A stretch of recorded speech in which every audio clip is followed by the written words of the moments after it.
the Fuji X-T1. This is the video that I nearly didn't make, but this camera eventually let me down pretty hard. Overall, this is going to be a positive review because I've got some really positive things to say about it, and I've got some examples as well. I used the Fuji X-T1 on a number of portrait photography shoots and about 25 weddings as well. Actually, let me get into the negative part now and get it out of the way. Let me be clear, if you own this camera, I'm not hating on it because I owned it for quite some time, but eventually the rubber fell off, the dials got loose, and one day, the day after I shot a wedding, I heard a pop from the camera and some smoke coming out of the memory card slot. It had fried itself, the memory card slot, and it had fried my SD card as well. And I got a nice bill from Fuji in order to have that fixed. I sold it after that because I was kind of disgusted with it breaking down like that. Now, for some of you, that's no doubt probably enough for you to say, no, I'm not buying it. But for portrait work, I would buy it again for portrait work. But when I thought about making this video for you guys, I started looking back at my pictures that I took with it. And then I thought, actually, I remember that it gave me a very similar feeling to when I was using the X Pro one. When I look back at those photos that I took, the thing that came back to me was how free thinking I felt using that camera. That's such a hard thing to define, but I think anyone who's shot on the Fuji system will immediately know what I'm talking about. I look back on these portrait photography shoots very fondly because I really, really enjoyed them. I remember also thinking that probably around 80 to 90% of the pictures that I took had missed focus a bit. They weren't like tack sharp. But if you know me and you know my channel, you'll also know that I don't care too much about that. I'm not that fussed about absolute focus, and some of the pictures I'm showing you, in fact, almost all of them, bar maybe one or two, have kind of missed focus a bit. For me, it doesn't really detract from the image. My favourite lens to shoot on the X-T1 was the 60mm. Was it a 2.4? Man, I love that lens. I loved that lens. I absolutely loved it. And I know that's the lens that everyone overlooks all the time. For portraits, I think it's almost an absolutely perfect portrait lens. It gives you the full frame equivalent of 90mm, just a little bit longer than 85. It gets you just that right distance. And the lens itself, the 60mm, is optically so good. I don't fit into the regular Fuji user group. I'm far more critical of Fuji than most Fuji people are. You know, most people that shoot Fuji have this kind of, like, everything they do is brilliant. I think a lot of the lenses are kind of very overhyped, but certain lenses that they've got are stunning. And the 60mm is one of them. Another one that I really like is the 35mm 1.4, and I know everyone likes that. So if I were to buy the X-T1 again now, I would get it with the 35 1.4, I would get it with the 60mm 2.4, and I know that that's from the original batch of lenses. A lot of my gear reviews is me kind of regretting stuff that I've sold, and it was only at the point when I came to think about making this video for you guys that I realised I actually really miss that camera.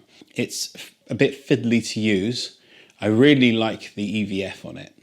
It's big, like really big. And I remember, especially with this outdoor photo shoot, I remember that the big EVF was helping me with my composition an awful lot.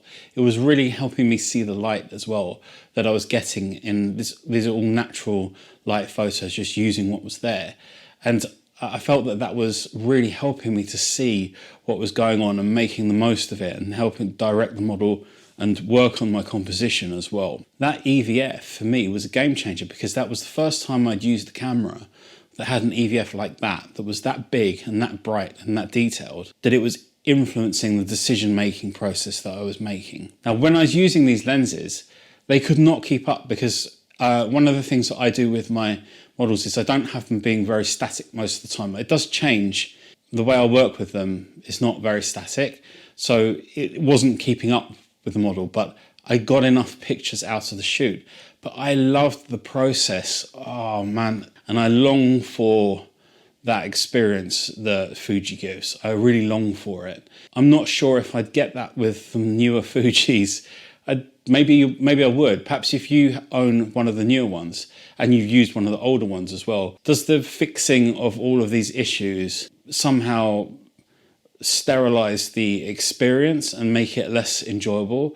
Or has it still got that enjoyment factor? Is it still that? I'd love to know the answer to that. The people that have shot extensively on the older cameras from Fuji and the newer ones, if you've got real experience, drop me a comment, because I'd like to know the answer to that. I loved the color that came out of the X-T1, and I loved the rendering of the files as well. They were very easy for me to color grade in this sort of slightly cinematic style.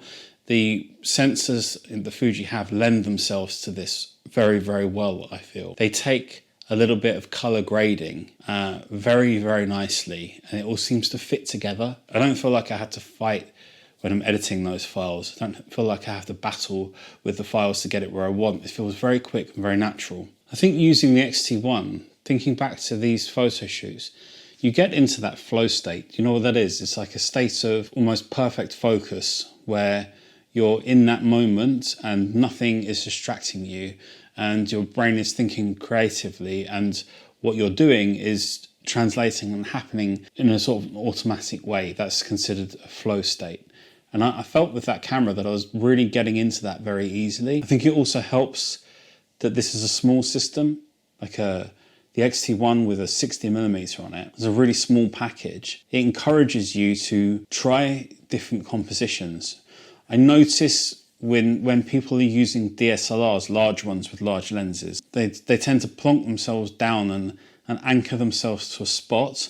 When I shoot outdoors, I'm moving quite a lot most of the time. And this camera, the X-T1, kind of encourages that even more. So I think what happens is I'm moving more and I'm doing more, and I'm finding more answers, finding more creative solutions to things, and little pools of light become more obvious to you.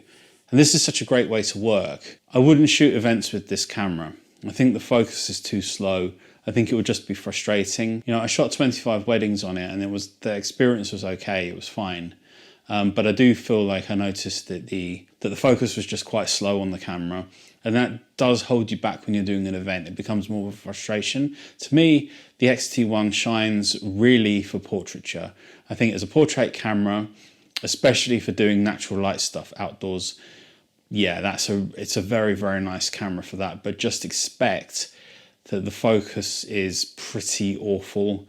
I mean, it will be better probably with the newer lenses, that's definite, but I don't think I want those lenses. That's the problem. Isn't it always the case that the stuff that works better isn't as interesting? If I could only buy one lens, the X-T1, I'd get the 35 because it's a more flexible lens and you get more of the environment in as well. And in fact, if you wanted to do outdoor portraits, you could get the 35 1.4 and the X-T1 and be done, and you could probably make a nice little career or portfolio out of that setup, and you'd probably be pretty happy with it. It's making me think, oh, I know I do every single video, I'm always like, hey, this camera I used to own, and then I then I sit there and think about it and say, oh, I need to get one again, but I do. I should never have sold any of my camera gear. But then again, if hadn't sold stuff, I wouldn't have got to try out these different cameras and had these different experiences. Do you know what I wonder? I wonder whether the 18 to 55, tiny little zoom lens, it's not particularly good optically. It's probably a 5 or a 6 out of 10, but it's good enough for most things. And I've used it on enough things. I used it at weddings and so on, and even on portraits as well. You've seen one of the pictures in here. I wonder if you could do landscapes with that, just like an X-T1 with an 18 to 55. And just pano any of the stuff that wasn't wide enough. That could be a really interesting setup because it would be really small and lightweight. I think the sensor's only 16 megapixels. You don't need more than that. But if you want to do studio and outdoor portraiture, yeah, definitely go for it. Go for it. And you'll be frustrated, but you'll get good pictures. Oh yeah, how does this compare to the X Pro 1? I prefer the camera body on the X Pro 1. I prefer the ergonomics of it, the way the whole thing works and feels, but the viewfinder on the X-T1 I think is a little bit of a game changer when you're finding compositions and lighting and so on. I think that makes a big difference. So be compelled to get the X-T1 over the X Pro 1 because of that. Yeah, I think I would. I can't believe after all these years I'm thinking about the X-T1 again. That feels really weird. If you want to know what I think about the X Pro 1, check out this review here.